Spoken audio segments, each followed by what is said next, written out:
उजव्या हाताला सगळे कायदेविषयक तज्ञ मंडळी बसलेली आहेत, त्यामुळे माझं काम फार सोपं झालेलं आहे.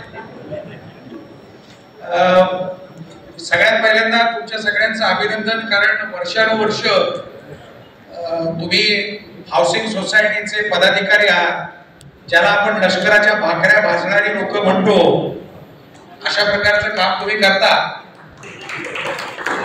त्यामुळे तुमच्या सगळ्यांचं अभिनंदन. कुठेतरी समाज काम करण्यासाठी पुढे यायला पाहिजे, आणि तो जो काही समाज आहे तो आपल्या कोऑपरेटिव्ह हाऊसिंग सोसायटी पासून सुद्धा सुरू होऊ शकतो. त्याच्यामुळे तुम्ही जे करताय ते खूप चांगलं आहे. पुढला प्रश्न की तुमच्या मनामध्ये आलेले जे प्रश्न आहेत त्याचं वर्गीकरण अश्विनीताईंनी केलेलं आहे. त्यातले काही प्रश्न माझ्या वाटेला आहेत, काही आमच्यापैकी प्रत्येकाच्या वाटेला आहेत. आपण सुरुवात करूया. मी आता विचारून घेतलं 30 मिनिटं आपल्याकडे आहेत, त्यामुळे मॅक्सिमम प्रश्न आपण कव्हर करायचा प्रयत्न करू. Siddhivinayak paradise cooperative society Ulwe यातून RK भाटिया म्हणून आहे. Conveyance of our society has not been done by the builder. There are some flats here which are in the name of the builder. Managing committee got the approval of the AGM for conveyance deed, for which charges per member has to be fixed. Builder is not cooperating. If he does not pay the charges for the flats, what is to be done? आपल्याला माहिती अशा प्रकारचे अनेक प्रश्न असतात की builder काही flats राखून ठेवत असतो, परंतु ज्यावेळेस कन्व्हेन्स डीड करायला तुम्ही जाल त्यावेळेस त्या प्रत्येक फ्लॅटचं रजिस्ट्रेशन आहे का नाही बघणं आवश्यक आहे. ते जर नसेल तर डीड कन्व्हेन्सची अडचण होते, हे आपल्याला माहिती आहे. म्हणून अशा प्रकारचं जर बिल्डरने स्वतःच राखून ठेवलेलं असेल तर त्याच्याकरताच त्याला ऍग्रीमेंट करायला लावणं हे आपलं सोसायटी म्हणून आपण त्याला विनंती करू शकतो. नंबर 1. नंबर 2, जे काही कॉन्ट्रीब्युशन आहे ते कॉन्ट्रीब्युशन द्यायला त्याला सांगणे हे आपलं काम असू शकतं. नंबर 3, त्याने जर नाही दिलं तर 2 पर्याय असू शकतात. एक तर कोर्टामार्फत आपण त्याला म्हणू शकतो की बाबा तू तुझे जे काही ड्यूज आहेत ते पे कर. नाही जर झालं तर त्याच्या आधारावरती तू शेल आउट दॅट अमाउंट की आपण स्वतः उभी करायची आणि ठराव करून घेऊन ती त्या फ्लॅट कडून जो कोणी येणार आहे त्याच्याकडून ती वसूल करून घ्यायची. अशा प्रकारचं देखील आपल्याला शक्य असू शकतं. सिद्धिविनायक पॅराडाइज मधला दुसरा प्रश्न आहे, if we have decided the society rules and installed in the society but the flat owners are not following the rules of the bylaws, tenant without NOC police काय करायचं? बहुतेक सगळ्या सोसायट्यांमध्ये हा प्रश्न येतो. There are some flat purchasers who will say that why should I go to the society, why should I go to managing committee? पण त्याला आपल्याला कायदा सांगावा लागतो, उनको दिखाना पड़ता है कि कानून ऐसा ऐसा है and this is the way how you are supposed to take prior permission. अगर प्रायर परमिशन नहीं लिया है, there are consequences which have been provided. So therefore, registrars will be able to tell you what is required to be done in such cases. So therefore, if the rules and regulations are not followed, then that is something wrong which that person is committing. Go to the registrar, make a complaint to the registrar, and registrar will issue direction. Registrar आप लोगों को बताएगा कि ऐसे situation में क्या करना चाहिए. Tenants unnecessary arguments with the watchman. अभी इसके बारे में तो कोई कर नहीं सकता. देखो, आर्गुमेंट करना ये तो वकीलों का काम है, मगर वकील लोग तो फी लेकर आर्गुमेंट करते हैं, तो अननेसेसरी आर्गुमेंट की बात है. तो आई एम सॉरी, ऐसे situation you will have to handle. We don't have any solution for that. What should we do in the above cases and how much penalty? Penalty अगर आपको लगाना है ऐसे मामले में, then pass a resolution in your annual general meeting. In the annual general meeting you can pass a resolution कि without NOC, without police verification अगर कर रहा है तो क्या करना चाहिए ऐसे लोगों के बारे में. Once that is a resolution passed by the general body, then there will be less interference from the registrar. सुना क्या? समझ में आ गया? रजिस्ट्रार साहब का ऑफिस अगर AGM का आपका रेजोल्यूशन है तो उसमें दखल अंदाजी नहीं कर सकेगा. फिर क्या करना चाहिए? जिसको चैलेंज करना है वो कोऑपरेटिव कोर्ट में जाए. तो इसकी वजह से अगर आप सोसाइटी की मैनेजिंग कमेटी में बैठे हुए तो मैनेजिंग कमेटी का अगर AGM का रेजोल्यूशन हो गया, रैटिफिकेशन अगली मीटिंग में हो चुका है, तो उसकी वजह से आपकी लाइन क्लियर हो गई. जिसको चैलेंज करना है वो वापस कोर्ट में जाकर चैलेंज कर सकता है. रजिस्ट्रार साहब उस पे दखल अंदाजी नहीं दे सकते. मैंने 2 सवाल ले चुके हैं. There is one question to you.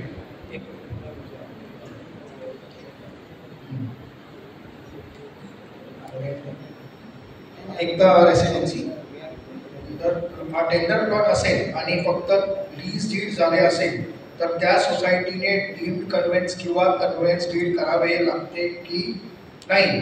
कुठलाही प्लॉट असेल मगाशी सांगितल्याप्रमाणे ऑलरेडी कव्हर्ड आहे. लीज डीड झालेला असेल तर दॅट इज युअर कन्व्हेन्स. परत पुढे डबल कन्व्हेन्स करत बसायचं नाही.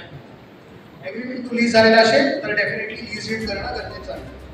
Next question, Satpal Singh Arora. Any decision taken by AGM or SGM can be treated as illegal by auditor. Can auditor decision taken in AGM or SGM overrule and fix the liability on the managing committee?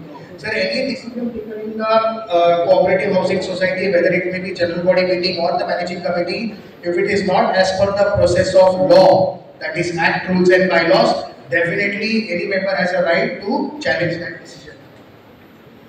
Property card. What is the procedure on getting property card in Navi Mumbai where society is a tri-party? Tri-party agreement मध्ये जर project संपलेला असेल तर प्रत्येकाला rights transfer झालेले असतात. प्रत्येक जण आपापला मोबदला घेतलेला असतो. तर त्याच्यामुळे संस्थेकडे सेम वेळी मगाशी सांगितल्याप्रमाणे कन्व्हेन्स करणं गरजेचं आहे.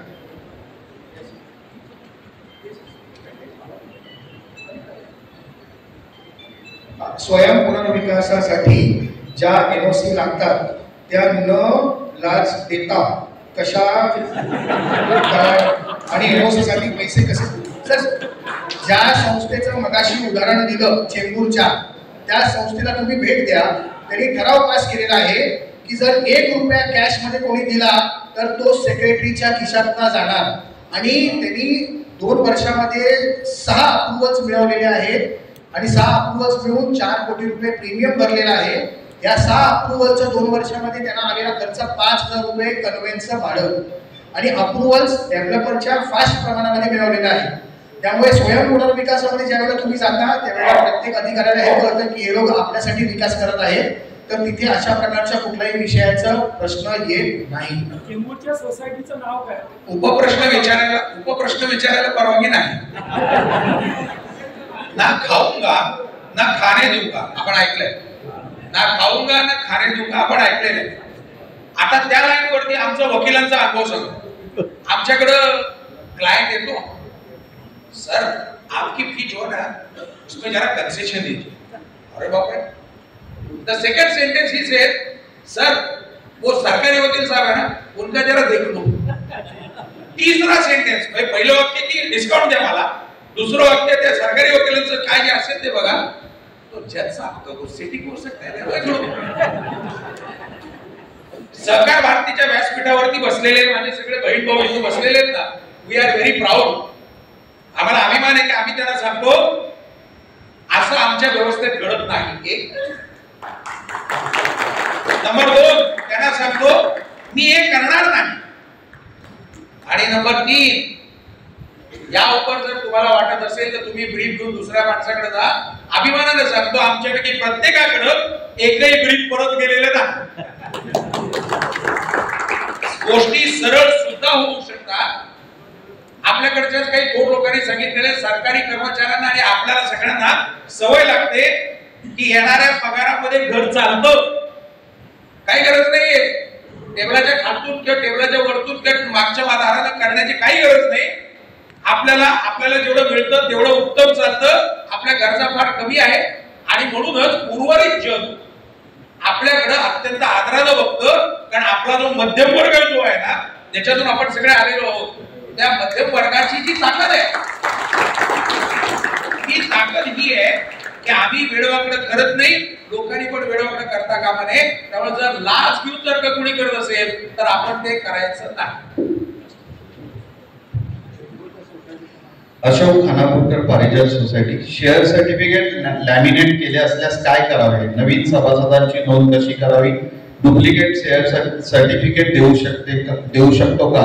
डुप्लिकेट शेअर सर्टिफिकेट आपण देऊ शकतो, फक्त त्यासाठीची काही प्रोसेस आहे ती करून घ्यावी लागेल आणि आपण डुप्लिकेट शेअर सर्टिफिकेट देऊ शकतो. सिद्धिविनायक CHS घनसोली. सभासदाने संस्थेकडे तक्रार करायची असेल तर ती व्यक्तिगत करावी का ग्रुपने करावी? तर ती व्यक्तिगत पण करता येते आणि ग्रुपने पण करता येते. त्यामुळे तुम्हाला जी काही कंप्लेंट करायची असते सचिव आणि अध्यक्ष यांच्या नावाने संस्थेकडे जमा करावी. डाव्या हाताचे दोन्ही आपले वकील आहेत त्यांच्याकडे. आरसी अंबोलकर यांचा प्रश्न असा आहे, सर्व्हिस चार्जेस समान नाही ठेवले तर पुढे जाऊन काय अडचण सोसायटीला येऊ शकते का? बायलॉ नंबर 67 याच्यामध्ये म्हटलेलं आहे सर्व्हिस चार्जेस हे कॉमन असावे.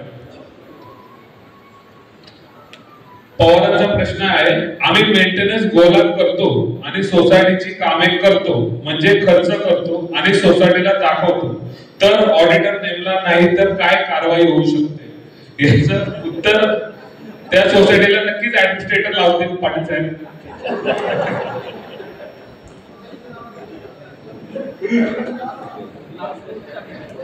The great Ashoka society Nehru सोसायटीत काही सभासद घर भाड्याने देतात, त्यावेळेस एजंटला काही ठराविक रक्कम देतात, तशी काही रक्कम सोसायटी घेऊ शकते का? नाही.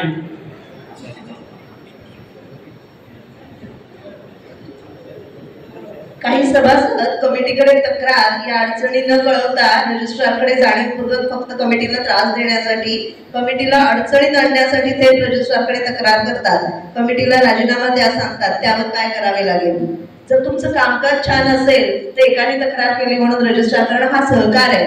सहकार एका कुणीतरी तक्रार केली म्हणून त्याच्यासाठी काही होणार नाही. आपलं कामकाज नीट ठेवा.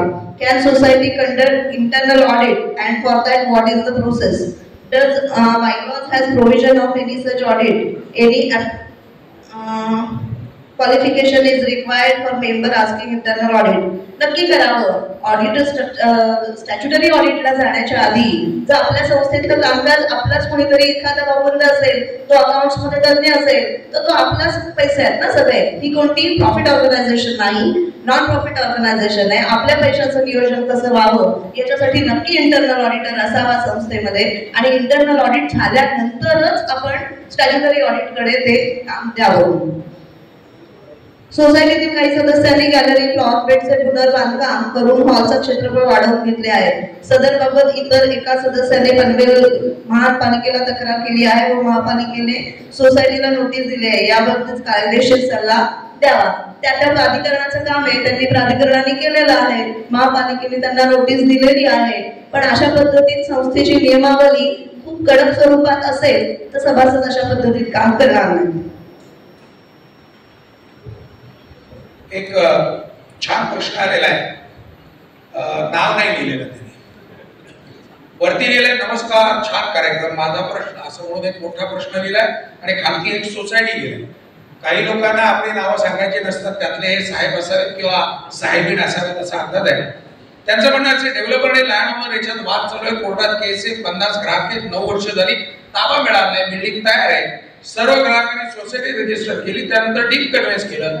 आता ग्राहकांना सोसायटी मेंबरला कोणते हक्क आहे, बिल्डिंग मध्ये कोण राहू शकतो, विद्युत पाणी मिळू शकतं का?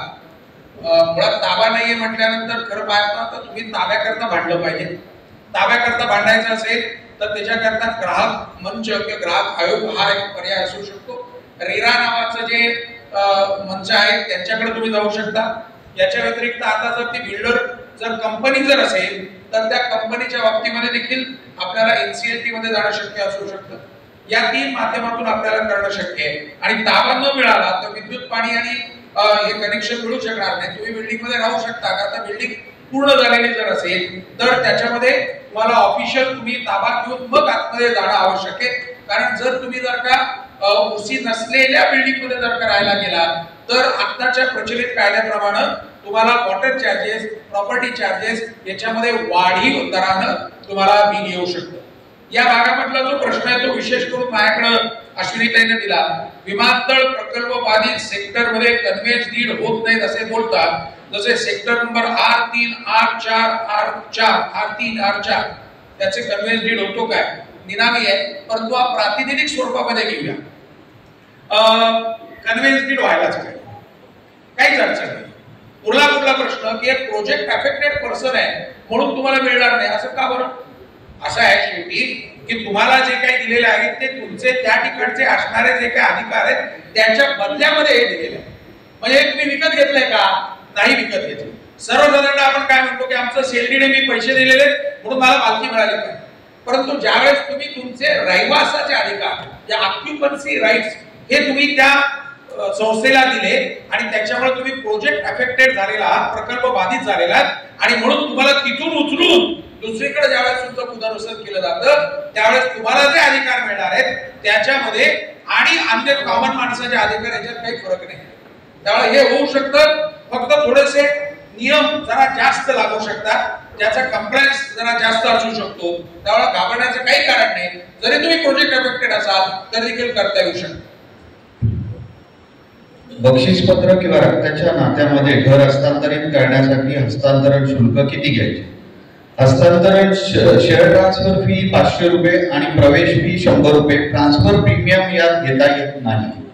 दुसरा प्रश्न आहे, पनवेल महानगरपालिका हद्दीतील खरेदी खत करून संस्थेच्या परवानगीशिवाय खरेदी खत केलेले असून सिडको हस्तांतरण झालेले नाही अशा व्यक्तीने सभासदत्वासाठी अर्ज केल्यास सभासदत्व देता येईल का? खरेदी खत करण्यासाठी संस्थेच्या परवानगीची गरज नाहीये, ते खरेदी खत करता येईल संस्थेच्या परवानगी शिवाय. परंतु सिडको ट्रान्सफर झाल्याशिवाय मेंबरशिप देता येत नाही. बायलॉ नंबर 17C च्या अंडर पहिलं सिडको ट्रान्सफर व्हावं लागतं आणि त्यानंतर सिडकोच्या परवानगी नंतर सभासदत्व देता येईल. नवनाथ दिनकर पोळे यांचं तर खरोखर मी अभिनंदन करेन, कारण ते पुण्यावरून आपल्या कार्यक्रमासाठी आलेले आहेत. त्यांचा पहिला प्रश्न त्यांनी प्रश्न उपस्थित केलेला आहे. बिल्डरने 1 RK फ्लॅट व 1 BHK असे 2 फ्लॅट ग्राउंड फ्लोअरला काढले. 1 BHK चे बांधकाम पूर्ण करून व्हीटला 1 RK चे फक्त 2 रूम बांधले. टॉयलेट व बाथरूम बांधकाम केले नाही. तो 1 RK फ्लॅट म्हणून मी घेतला. सोसायटीतील माणसे टॉयलेट बाथरूम ब्लूप्रिंट नकाशात असूनही बांधण्यास विरोध करत आहे. त्यासाठी साहेब आम्ही आपल्याला सांगू इच्छितो, PMC कडे आपण मागू शकता. त्याबद्दल तुम्ही त्या PMC कडे पत्र द्या. PMC तुम्हाला त्याच्यावरती जे काही योग्य प्रकारे तुम्हाला मार्गदर्शन करेल.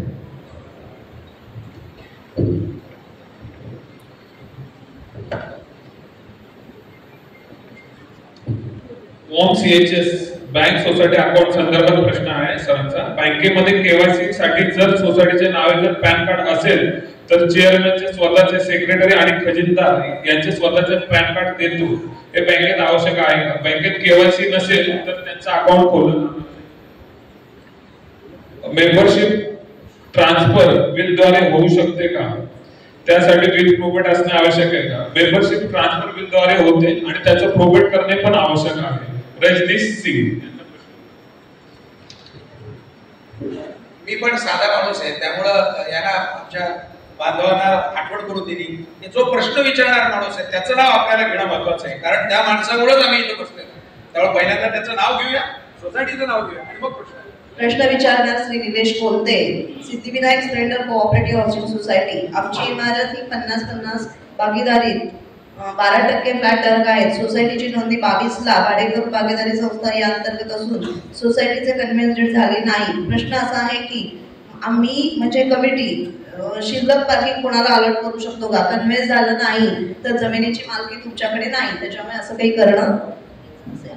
कन्व्हेन्स डेटचे पैसे प्रथमच बिल्डरने घेतले आहेत, तरीही आता त्याच्यासाठी खूपच पैसे मागत असेल तर सोसायटीने काय करावे?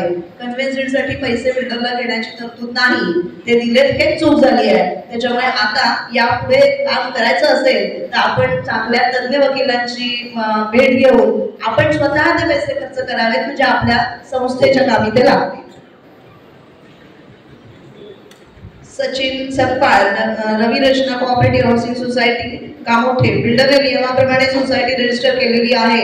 रेराप्रमाणे 6 महिन्यात कन्व्हेन्स डीड करणे बंधनकारक आहे. बिल्डरने कन्व्हेन्स डीड केलेले नाही, तसेच त्यांनी सोसायटीचे डॉक्युमेंट तसेच अकाउंट देखील ट्रान्सफर केले नाही. बिल्डर असे किती कालावधीपर्यंत करू शकतो? आताच्या परिस्थितीपर्यंत आम्ही स्वतः आमचे मेंटेनन्स घेऊन सोसायटी चालवत आहे, त्याचे काही धोके आहेत का? नक्कीच. संस्था हातात घेणं, संस्था नोंदणीकृत झाली म्हणजे तुम्ही प्रवर्तक सभासदांनी सगळ्यांना रजिस्ट्रार साहेबांना सांगितलेलं आहे की आम्ही संस्था चालवायला तयार आहोत. मग ही संस्था आपल्या ताब्यात घेऊन आपण त्याची व्यवस्थित संस्थाचं जे काही कामकाज आहे उपविधीनुसार ते करणं गरजेचं आहे. आणि त्यानंतर आपल्या बिल्डरनी ज्या काही कन्व्हेन्स डीड केलेलं नसेल तर डीम कन्व्हेन्स हेही प्रोव्हिजन आहे, त्याप्रमाणे आपण त्यासाठी कामकाज करावं. मला सतमलानी, सतरामन, सीतारामन यांचे 2 प्रश्न आहेत. Is it compulsory or like mandatory to submit a copy of the liquor license to registrar of the society? Registrar कडे liquor license याचा काही संबंध नाही. सोसायटीला दिले गेलं पाहिजे. Let us understand the logic behind this. Who is the supreme authority so far as the affairs of the society? That's a general body. General body has authorized the managing committee to look after the affairs of the society. So you are supposed to give it to the secretary who is representing that managing committee. There is no need to go to the registrar. Each and every liquor license agreement will have to be given to the society and not to the registrar. Second question was, what should society do if member does not attend any meeting for 5 years in spite of the written request? Madam, these are the situations which are happening regularly day in and day out. We will have to request them that you will have to come forward. This is our society. If you recollect, there was a concept of active member and inactive member, but that is no more now available. So therefore, we will have to request them. And therefore, I started by saying that all of you are doing a thankless job, being a managing committee member or representing your society. So therefore, you will have to sensitize them. You will have to make an appeal to them, and then in the democratic manner, you will have to see that they come forward and take participation in the affairs of the society. Rajendra महामुनी पनवेल आणि यांनी विचारलेला प्रश्न gift डीडच्या संदर्भातला आहे. त्यांनी तर खूप चांगला प्रश्न विचारलेला आहे. संपूर्ण खर्च किती येणार गिफ्ट डीड करता हे पण सांगा.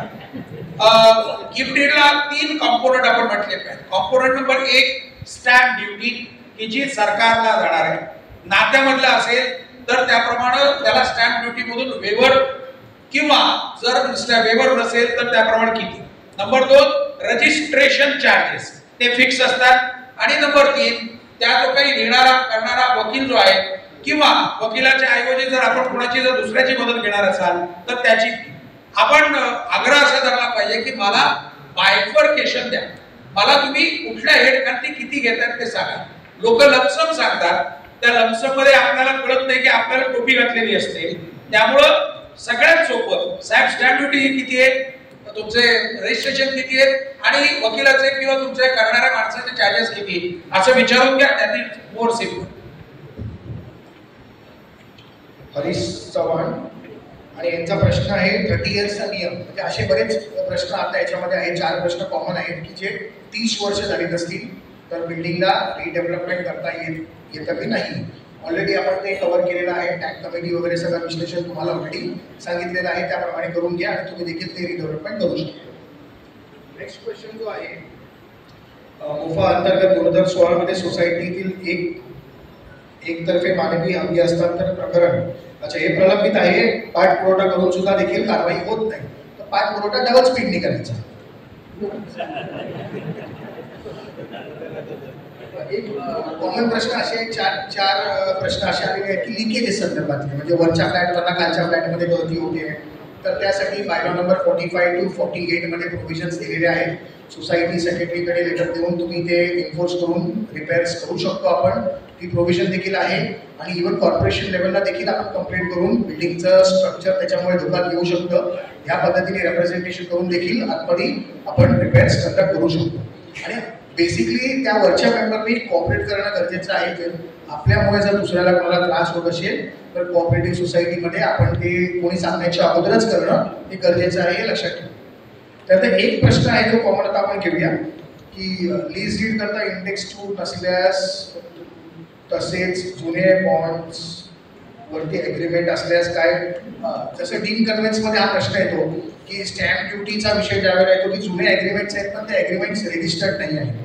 तर मग ॲग्रीमेंट्स 1985च्या अगोदरचे जे काय ॲग्रीमेंट्स असतील आणि समजा रजिस्टर्ड नसतील किंवा रजिस्टर्ड असतील पण स्टॅम्प ड्युटी भरलेली नसेल एक तर ते ॲम्निस्टी स्कीममध्ये भरून घ्यावी किंवा न भरलेली असल्यास त्यामध्ये त्यावेळेचा पुरावा म्हणजे बँक पासबुक असेल इलेक्ट्रिसिटी बिल असेल असे आपण जर प्रेझेंट केले तर त्याच्यामध्ये देखील आपल्याला त्यावेळेची ड्युटी जी आहे ती लेव्ही करू शकतो. नाहीतर मग आपल्याला प्रेझेंट डेटची ड्युटी जी आहे ती लेव्ही होणार. हा एक विषय आहे. नाव लिहिलेलं नाहीये पण हा प्रश्न सर्वांचाच असेल. Whether the maintenance charges are as per square feet basis or anything else because it is very ambiguous as many societies don't follow square feet basis and equal for 1 BHK and 2 BHK. सोसायटीच्या bylaw number 66 आणि 67 मध्ये या संदर्भात clear cut indications दिलेले आहेत. Singing fund, repair fund, insurance आहे, property tax आहे, हे सगळे स्क्वेअर फीट वर आकारले जातात आणि बाकी कॉमन सर्व्हिस चार्जेस आहे हा equal to all irrespective of area आणि वॉटर चार्जेस हे इनलेट बेसिसवर कॅल्क्युलेट केले जातात. या बाबतीमध्ये थोडीशी जादाची माहिती आपल्याला दिली गेली पाहिजे. पूर्वी आपल्याकडे काय होतं की पूर्वी फक्त 1 BHK वाले सगळे घरं एकत्र होती किंवा 2 BHK वाले सगळे एकत्र होते. आता माणसाच्या खिशात पैसे जास्त झालेले असल्यामुळं एकाच हाऊसिंग सोसायटीमध्ये काही घरं 1 BHK, काही घरं 2 BHK, काही घरं 3 BHK, काही जोडी फ्लॅट असल्या प्रकारचे प्रकार व्हायला लागले आणि मग त्यातून वाद सोसायटीमध्ये वाढायला लागले. काही लोक म्हणतात की प्रत्येक स्क्वेअर फूट प्रमाणे चार्ज करा. काही लोक म्हणतात की तसं न करता हे तुम्ही प्रत्येकाच्या तिथं किती एकूण त्याचं आहे याच्यामध्ये तुम्ही समसमान डिवाइड करा. म्हणजे सपोज 30 लोकांचं सोसायटी आहे तर डिवायडेड बाय 30. म्हणून बायलॉज मधले काही कॉम्पोनंट हे तुमच्या मेंबर्स वरती अवलंबून आहेत आणि काही कॉम्पोनंट जे येत आहेत ते कॉम्पोनंट हे तुमच्या एरियावरती अवलंबून असू शकतात. मग याच्याकरता काय करणं शक्य असू शकतं अशी सुद्धा आमच्याकडे विचार आहे. म्हणून तुम्ही एजीएम मध्ये ते जे मॉडेल बायलॉजी अडॉप्ट केलेले आहेत ते दुरुस्त करून घ्यायचा तुम्ही ठराव करायला पाहिजे. तो जर तुम्ही दुरुस्त करून घ्यायचा ठराव जर केला तर जो पॅटर्न ऑलरेडी आलेला आहे त्याच्यातून बदलणं शक्य असू शकतं. कारण असं असतं की काही ठिकाणी पर मेंबर घेणं परवडत नाही कारण ते मेंबर जरी छोटा असला किंवा त्याच्या संख्या जरी असली तरी त्याच्याकडे एरिया मोठा आहे. म्हणून याच्याकरता आपल्या सोसायटीच्या एजीएम मध्ये जाऊन आपण त्याच्यामधलं ठरवून एकमतानं किंवा बहुमतानं त्याच्यातला ठराव करायला पाहिजे. ते जर नाही झालं तर असे खूप लोक ज्याला म्हणतो की आपण त्रासदायक असू शकतात की जे म्हणू शकतात की तुम्ही माझा मेंटेनन्स जास्त घेताय आणि म्हणून मॅनेजिंग कमिटीवरती खार खाऊन किंवा मॅनेजिंग कमिटीवरती त्यांच्या मनामध्ये हाडी निर्माण होऊ शकतो. सॉरी. मिलिंद हिवाळे यांचा प्रश्न आहे करुणा CHS. What is the procedure to follow so that a nominee can sell the flat after the demise of flat owner? Nominee हा केअरटेकर किंवा ट्रस्टी असतो त्यामुळे त्याला कुठच्याही प्रकारचा फ्लॅट विकण्याचा अधिकार नसतो.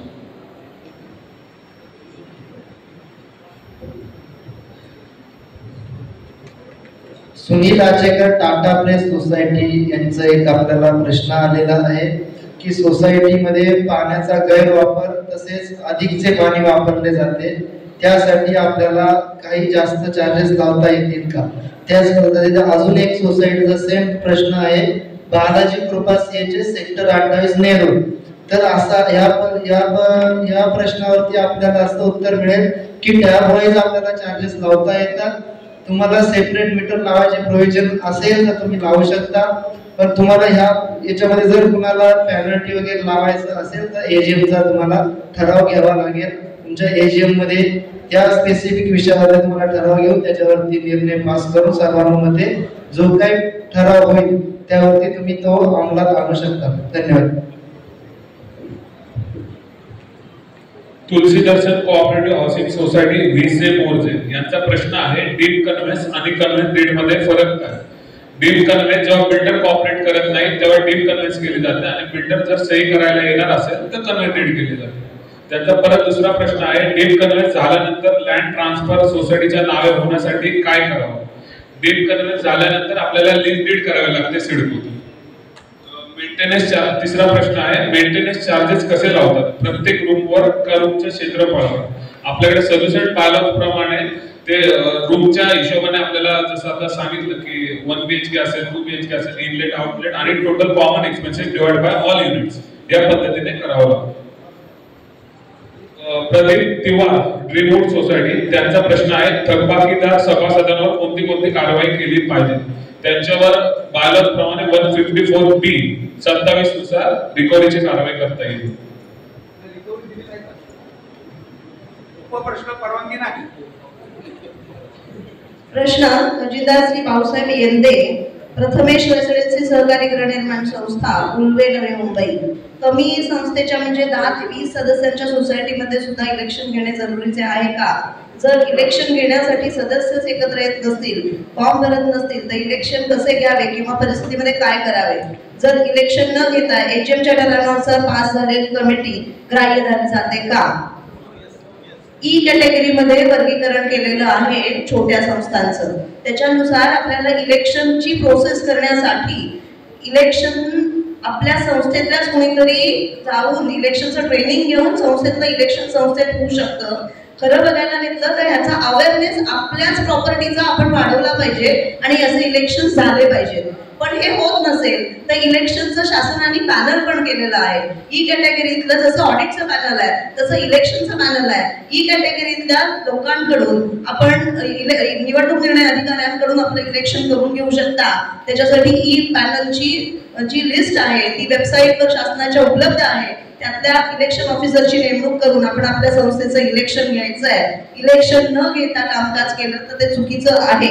आणि जर असं होत नसेल तर माननीय निबंधक साहेबांकडे जाऊन ऍडमिनिस्ट्रेटर लावल्याशिवाय पर्याय राहणार नाही. कारण तुम्हाला तुमच्या प्रॉपर्टीची दखल घ्यायची नाही तर याशिवाय दुसरा पर्याय नाही. रिडेव्हलपमेंट करण्यासाठी पीएमसी नेमणूक करणे आवश्यक आहे का? नक्कीच. मला वाटतं रिडेव्हलपमेंटचं सेशन खूप छान झालंय. त्याच्यामुळे पीएमसीची माहिती आपल्याला नक्की त्यातून मिळाली. आयटी दर्पण प्रमाणपत्र काढणे आवश्यक आहे का? महादेव शिंदे, श्री सिद्धिविनायक CHS. नक्कीच. आयटी रिटर्न संस्था आहे, त्याला इन्कम टॅक्सचं पॅन आहे, तर रिटर्न आपल्याला करायला हवं. काही कॉमन क्वेश्चन्स आहेत. कॉमन क्वेश्चन्स कन्सिडर करूया की जसं गार्डन विकलेलं आहे फ्लॅट, तर गार्डन विकता येतं का? तर नाही. इथे आपल्याकडे कॉपरेटिव्ह हाऊसिंग सोसायटीमध्ये हे उद्योग करता येत नाही. पण अपार्टमेंटमध्ये आहे प्रकार होता की रेस्ट्रिक्टेड कॉमन इंटरेस्ट नावाच्या प्रकारामध्ये हे बरेच प्रमाणात होत होतं. आणि अपार्टमेंटचा कायदा जो आहे तो आता दुरुस्त केलेला आहे.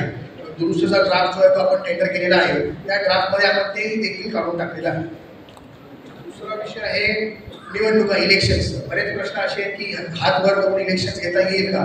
तर मॅडमने ऑलरेडी क्लॅरिफाय केलेलं आहे. इनटाईप हाऊसिंग सोसायटीसाठी 6 एप्रिल 2021 नियमावली आलेली आहे आणि ज्या 250 पेक्षा जास्त आहेत त्यांच्यासाठी 2014चे इलेक्शन रूल्स आहेत. त्याप्रमाणेच इलेक्शन कंडक्ट करायचं आहे. एक प्रश्न आहे की बायलॉज जोडले झालेले आहेत. आता नवीन बायलॉजची कमिटी देखील स्थापित झालेली आहे. रूल्स पहिले आता या नेक्स्ट वीकमध्ये कदाचित तुम्हाला सजेशन ऑब्जेक्शनसाठी पुटअप होतील. ते तुम्ही सजेशन ऑब्जेक्शन पुटअप करा, रूल्स पब्लिश होतील आणि त्यानंतर बायलॉज देखील त्या धर्तीवरती पुढे आपल्याला घेतील. इमारत दुरुस्ती महादेव शिंदे, सिद्धिविनायक CHS घणसोली. इमारत दुरुस्ती करता फंड जमा झाल्यानंतर पुढील कामाकरिता सब कमिटी नेमणे कायदेशीर आहे का? सब कमिटी नेमण्याची गरज नाही, कारण जी कायदेशीररित्या इलेक्शन करून तुमची जी कमिटी आलेली आहे तीच सगळा व्यवहार पाहते. फक्त एक तुम्हाला हेल्पसाठी हवी असेल तर एखादी सब कमिटी नेमू शकता, पण तिला कुठच्याही प्रकारचा कायदेशीर अधिकार नसतो. सोसायटीमधील चेअरमन, खजिनदार, सेक्रेटरी या पदासाठी सोसायटीमधील रूम ओनर पात्र असतो की रूम ओनरचा फॅमिली मेंबर सुद्धा पात्र होऊ शकतो? फॅमिली मेंबर असोसिएट मेंबरशिप देऊन आता नवीन 154B मध्ये आलेला आहे. असोसिएट मेंबर त्याला करून तो सोसायटी चेअरमन, सेक्रेटरी, ट्रेझरर होऊ शकतो. श्रीकृपा सोसायटी प्रोव्हाइड करणे. सतीश जाधव सेक्रेटरी यांनी प्रश्न केलेला आहे. मागील कमिटीने हस्तांतरण करतेवेळी हिशोबाचा संगणकीय डाटा दिलेला नाही, त्यामुळे ऑडिट रिपोर्ट करणे शक्य होत नाही, तर यावर उपाय काय? त्यासाठी तुमची जी कमिटी आलेली आहे ती इलेक्शन होऊन आलेली आहे का, हा पहिला प्रश्न असेल. कारण ती अधिकृत कमिटी असेल तर जो इलेक्शन ऑफिसर असेल त्यांनी जेव्हा हँडओव्हर करता वेळेस दोन्ही कमिटींना समोर घेतला असेल त्यावेळेस हा प्रश्न तुमचा मार्गी लागला असता. त्यासाठी तुमची कमिटी ऑथोराइज आहे का हे पहिलं आम्हाला, किंवा तुम्ही एकदा तुमच्या ऑडिटरशी करून चेक करून घेऊ शकता. दुसरा एक प्रश्न आहे. बालाजी कृपा CHS limited sector 28 Nerul. TDS बद्दल विचारणा केलेली आहे. कवडे साहेबांनी TDS बद्दल पूर्णपणे माहिती दिलेली आहे मगाशी त्यांच्या याच्यामध्ये. त्यांनी प्रॉपर सांगितलं TDS कसा कट होतो, किती अमाऊंट वरती कट होतो, त्याबद्दल माहिती दिलेली आहे. त्यामुळे त्या माहितीच्या आधारे तुम्हाला असं कुठलंही TDS रिटर्नची कुठलीही प्रोव्हिजन नाहीये. त्याच्यामुळे तुम्ही TDS इन्कम टॅक्स रिटर्न करता वेळेस तुम्हाला ती गोष्ट करता येईल. थँक्यू. आणि आता आपण या सत्राच्या शेवटाकडे येतोय. मला माहितीये खूप प्रश्न आपल्या सगळ्यांच्या मनात आहेत. आमच्यापैकी प्रत्येकाकडे प्रश्न आहेत. इथं सुद्धा भरपूर प्रश्न आहेत. आता एका साहेबांनी आता प्रश्न दिला, त्याला मी म्हटलं वी विल ट्राय. पण ज्यावेळेस मी डायस चढत होतो त्यावेळेस मी विचारलं किती मिनिटं. साधारणतः मला म्हटलं होतं 30 मिनिटं. आपण 30 मिनिटापेक्षा जास्त वेळ घेतलेला. प्रश्न आपले संपलेले नाही. माणूस एक प्रश्न संपणार नाही. प्रश्नाला उपप्रश्न ही आपल्याकडे पद्धत आहे. पण जोपर्यंत उपप्रश्न विचारायला परवानगी नाही तोपर्यंत आम्ही उत्तर देणार नाही. त्याच्यामुळे तुमचे जे अन्य प्रश्न आहेत हे सगळे प्रश्न आम्ही एकत्र करतो आणि ऑर्गनायझर्स कडे देतो. मला खात्री आहे की आपण आपलं नाव लिहिलेलं आहे, आपल्या सोसायटीचं नाव लिहिलेलं आहे. त्यामुळं ही जी काही सगळी मॅनेजिंग कमिटी आहे या नवी मुंबई भागामधली, पनवेल भागामधली, ही माणसं आपल्याला या प्रश्नांच्या उत्तराकरता नक्की मदत करू शकतात. माझ्या डावीकडे आणि उजव्या हाताला बसलेल्या माणसांचा परिचय आपल्याला आहे, पण तरी देखील मी एकेकाचं नाव घेणार आहे आणि आपल्याला विनंती करणार आहे की जोरदार टाळ्या वाजवून त्यांचं आपल्याला कौतुक करायचं. पहिल्यांदा येतात किरण विलास शिंदे, GDC आहेत, त्यांच्याकरता जोरदार टाळ्या वाजवल्या पाहिजे. थँक्यू किरण, थँक्यू. त्यांच्या शेजारी होते सर्टिफाईड ऑडिटर कृष्णा राणे साहेब. राणे साहेबांनी आपल्याला मार्गदर्शन केलेले. माझ्या शेजारी ऍडव्होकेट श्री प्रसाद परब वकील साहेब आहेत, त्यांच्याकरता मदत केली पाहिजे. माझ्या डाव्या हाताला ऑडिटर अश्विनी बुलाक मॅडम आहेत, त्यांच्याकरता जोरदार टाळ्या झाल्या पाहिजे. आणि त्यांच्या पलीकडे ऍडव्होकेट श्रीकांत चव्हाण साहेब आहेत, त्यांच्याकरता सगळ्यात शेवटचा भाग महत्त्वाचा असतो की तो म्हणजे हे जे व्यासपीठ आहे, ज्यांनी या प्रकारचं मार्गदर्शन शिबिर आपल्याकरता केले. कारण खरं सांगू का, या सहकार भारतीच्या लोकांना हे करायचं काय कारण आहे? तुम्ही मी आपण सगळे आपापल्या सोसायट्यांमध्ये भांडत असतो, आपल्याला जमेल त्या पद्धतीने कायदा अंमलबजावणी करत असतो. पण या सगळ्या याच्याला, या सगळ्या ज्या ऍक्टिव्हिटीज चालल्या आहेत त्यांना एक योग्य दिशा मिळावी म्हणून सहकार भारती वर्षानुवर्ष काम करत आहे. त्यामुळे एकदा आपल्या सगळ्यांना विनंती करणार आहे, जोरदार सहकार भारती करता टाळ्या. आणि याचबरोबर हे सत्र समाप्त करूया आणि माहिती परत करतो. धन्यवाद आपल्या सगळ्यांना. धन्यवाद उदयजी.